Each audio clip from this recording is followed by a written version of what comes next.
A paz de nosso Senhor e Salvador Jesus Cristo, nossa segunda parte da aula de número 3, o tema Natureza da Igreja.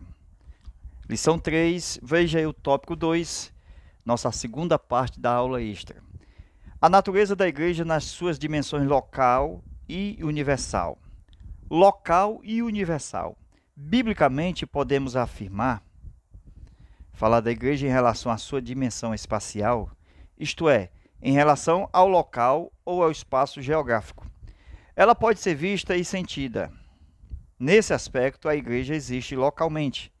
Assim vemos os apóstolos escrevendo suas cartas a determinadas igrejas, situadas em diferentes locais. A igreja de Deus que está em Corinto, 1 Coríntios 1 e 2. Aos estrangeiros dispersos no ponto da galáxia, Capadócia, Ásia e Bitínia, 1 Pedro 1 e 1. Nesses textos, vemos a Escritura se referindo à eclésia, à comunidade dos crentes situada em diferentes locais. Aí temos as particularidades das igrejas locais, e universal e invisível, e diz assim o texto da nossa leitura do tópico 2. Veja o nosso comentário. A igreja como visível e local. Conforme primeira carta de Paulo aos Coríntios, capítulo 1, versículo 1 ao 3. A igreja santificada. Aqui é o nosso comentário, capítulo João 17, o versículo 15 ao 21. Veja que a igreja é santificada. Precisou da morte vicária, substituta, derramando o seu sangue e também rasgando o seu véu, o seu corpo, para entrar em um lugar santíssimo, Nova Jerusalém. Então, o crente precisa do sangue de Jesus, porque o sangue de Jesus é depositado no trono do Pai. Porque o trono do Pai, a plataforma, é o propiciatório celestial. Lembra do propiciatório da arca? Lá no tempo de Moisés, tabernáculo de Moisés, ok? Nos templos e tabernáculo. No céu também temos um propiciatório, que é a plataforma onde está o trono. Então, o Filho apresentou seu sangue diante do Pai nessa plataforma, ok? E assim, houve a santificação por Cristo na cruz. Jesus santificou por Ele mesmo. Me santifico por mim mesmo. E nós somos santificados por Cristo. Melhor, através de Cristo. Cristo santificou por Ele e por nós. Por isso que nós fomos comprados com sangue. Não com ouro e não com prata, mas com o precioso sangue de Jesus. Então a igreja é chamada para a santidade, porque o resultado da santificação, que só Cristo pode fazer, é a santidade. Okay? O desejo de fazer o bem, o desejo de se vestir bem, falar bem, o desejo de orar, de falar com Deus, o desejo de fazer a obra de Deus, o desejo de servir a Deus. Chamada para santificada, para ser santa. Logo a seguir, a igreja de Corinto também foi chamada de carnal. Estava no aspecto local. Dentro do aspecto universal, os crentes de Corinto, mesmo carnal, eram santos. Entendeu? Porque a salvação não depende de obra. A pessoa crê em Cristo, aquele ladrão da cruz, creu em Cristo. Não fez nenhuma obra na terra, porque ele morreu na cruz, do lado de Jesus. Lembra-te de mim quando entrares no teu reino. Não teve como ele mostrar obras de arrependimento. Mas ele foi salvo unicamente pela graça. Pela fé sois salvo, mediante a graça. Isto não vem de vós, é dom de Deus. Então, a igreja de Corinto, mesmo carnal, foi chamada de santificada. Então, aqui, tipologicamente, o aspecto do ex-ladrão, né? O ladrão que se arrependeu. Então, ele foi santificado porque Jesus morreu na cruz no seu lugar. Mas, embora ele, mesmo arrependido, ele não praticou nenhuma obra como se fosse um homem espiritual. Entendeu? Então, ele morreu, mas morreu salvo. Ok?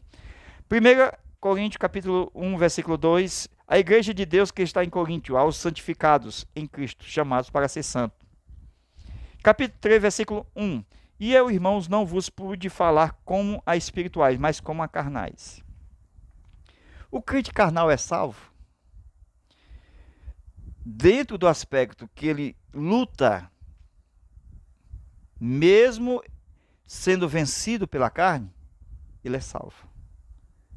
Se houver uma batalha interiormente dentro dele.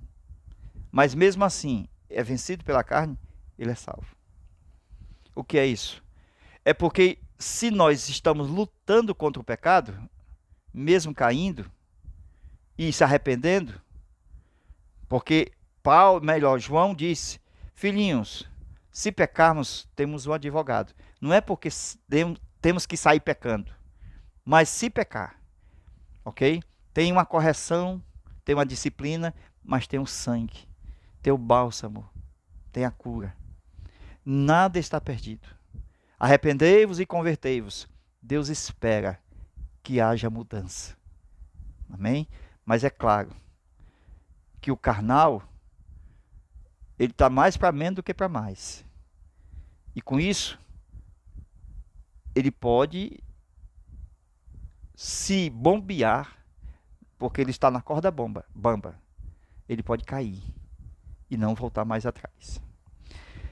A grande barreira para a mensagem espiritual é a carne. Crentes carnais, o homem carnal. Quando Jesus nos santificou, nós éramos carnais.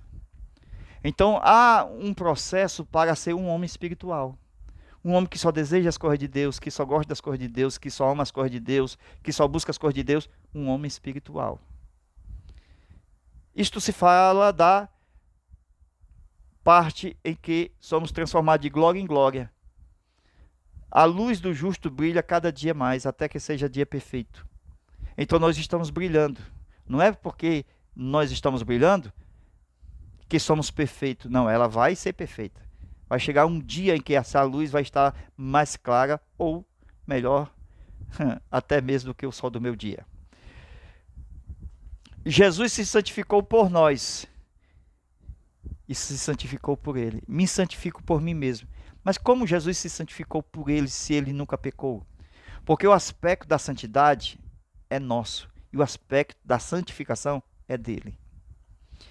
Nós somos santificados pelo mérito de Cristo, entende? Que produz em nós obras. Aí temos a santidade, santificados para boas obras. Cristo pagou o preço da santificação. João 17, 19. 1 Coríntios 1 e 7. A igreja de todos os dons, de maneira que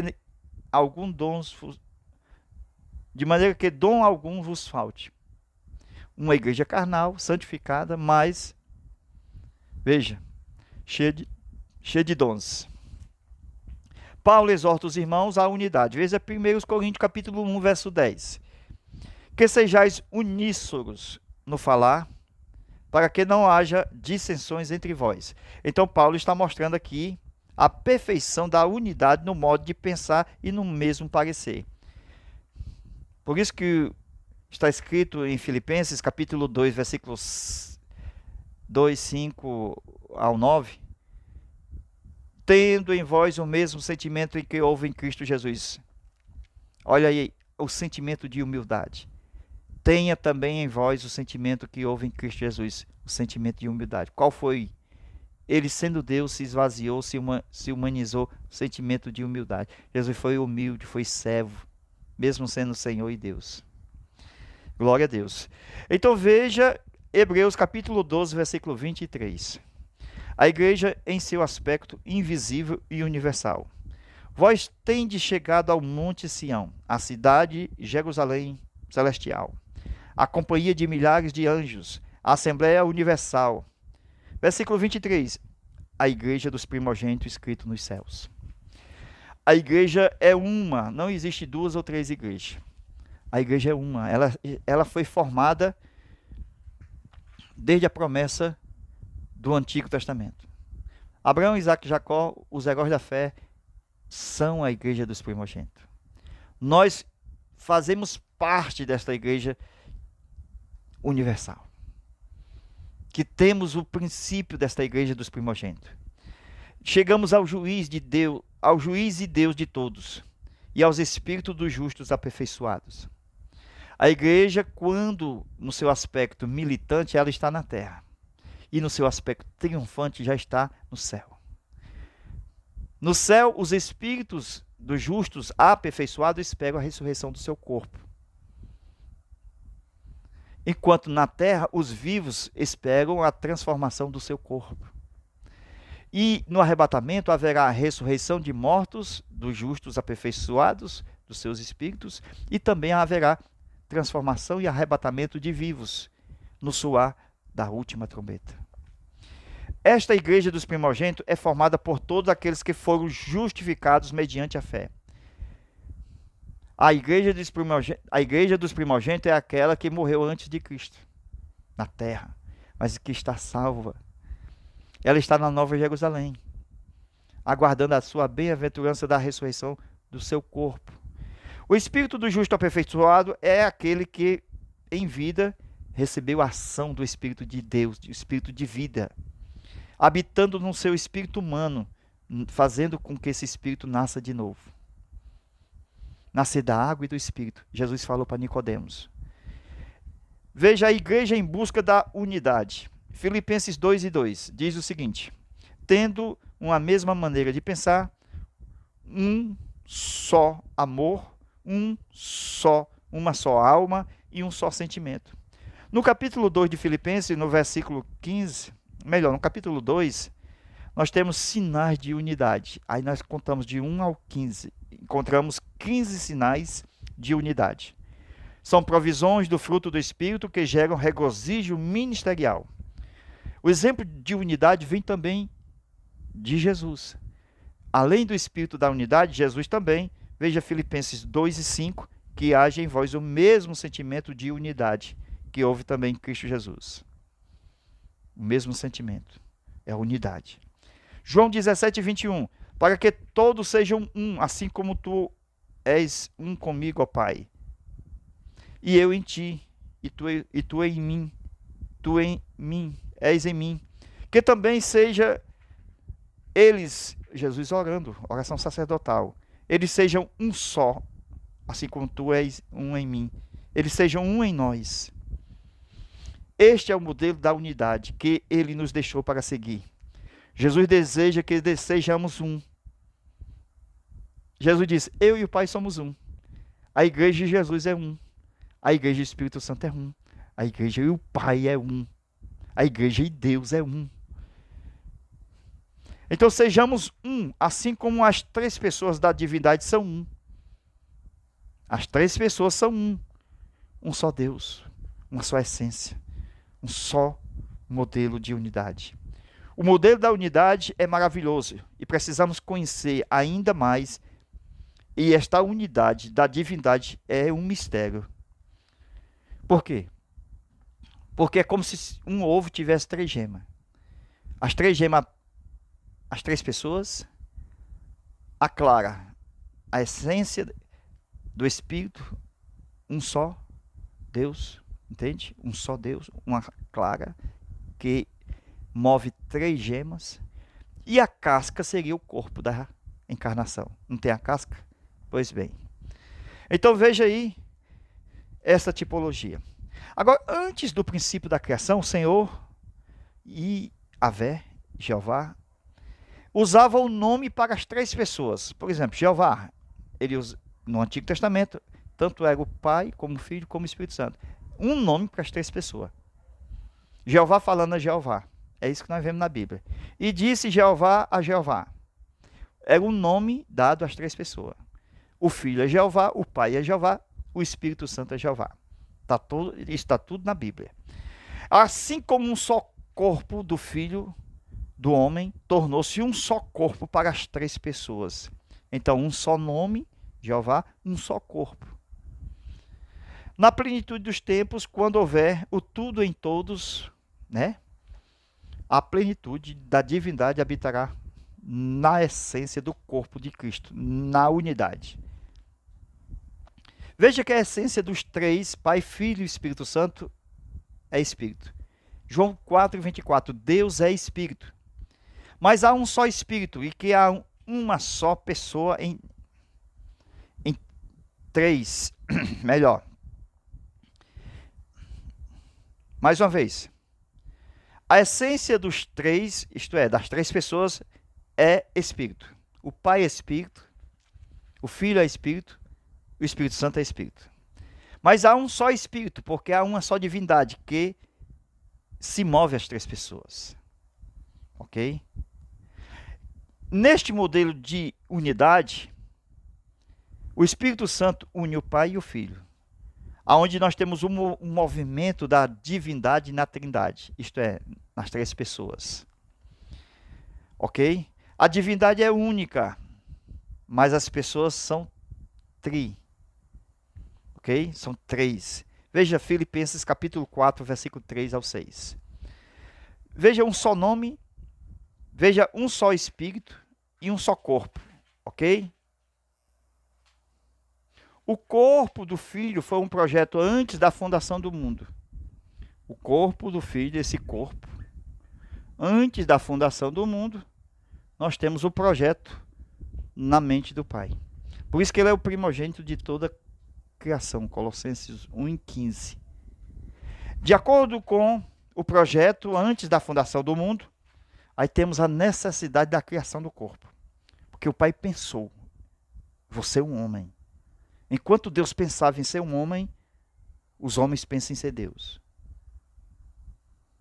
Entendeu? Mas Deus quer que o homem se humilhe. Não como Satanás que quis ser Deus.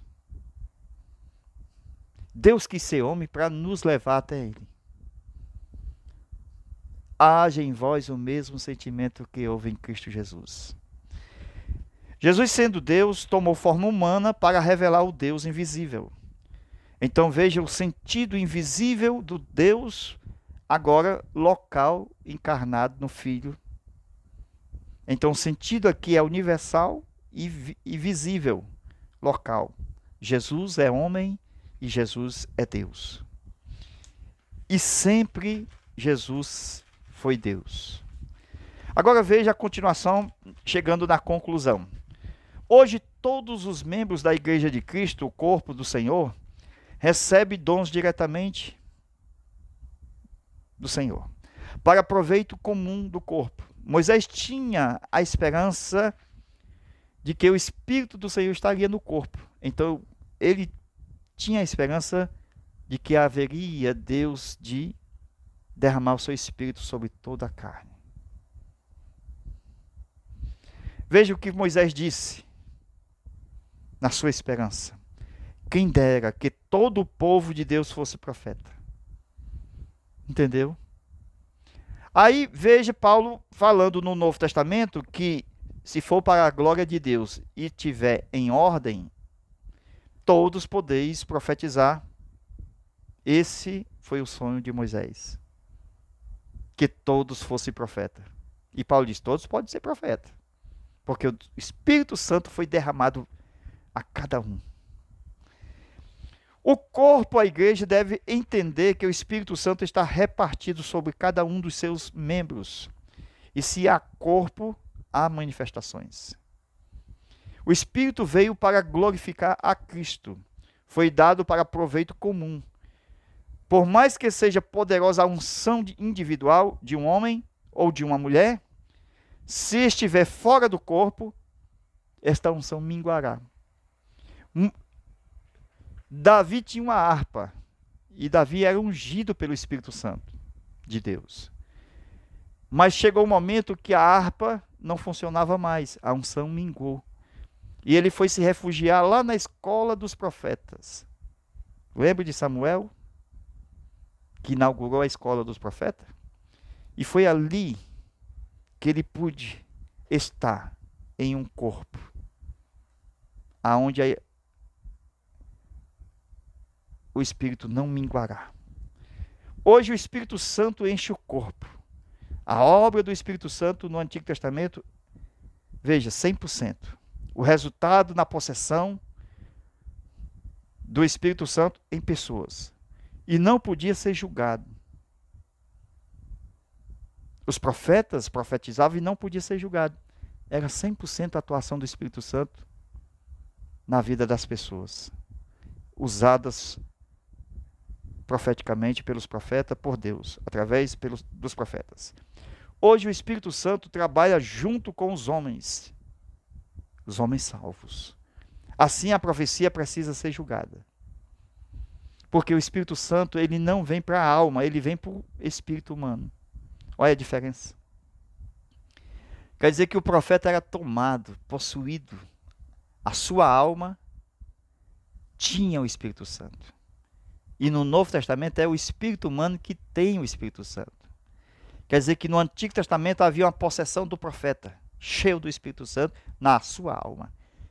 E no Novo Testamento há uma possessão do Espírito Santo no espírito humano, enchendo. Só que no Novo Testamento a pessoa não fica fora de si. Entendeu aí? O Espírito Santo trabalha junto com você. Se você for, ele vai. E se ele vai, você vai. Quer dizer que há uma unidade. Haja em vós o mesmo sentimento. Então o Espírito Santo estava em Jesus, mas havia a promessa que o Espírito Santo estaria nos seus discípulos. Veja aí, João capítulo 7, versículo 38 e 39. Jesus precisava ser glorificado para o Espírito Santo vir estar com eles, dentro deles. Jesus declarou que o Espírito Santo será dado.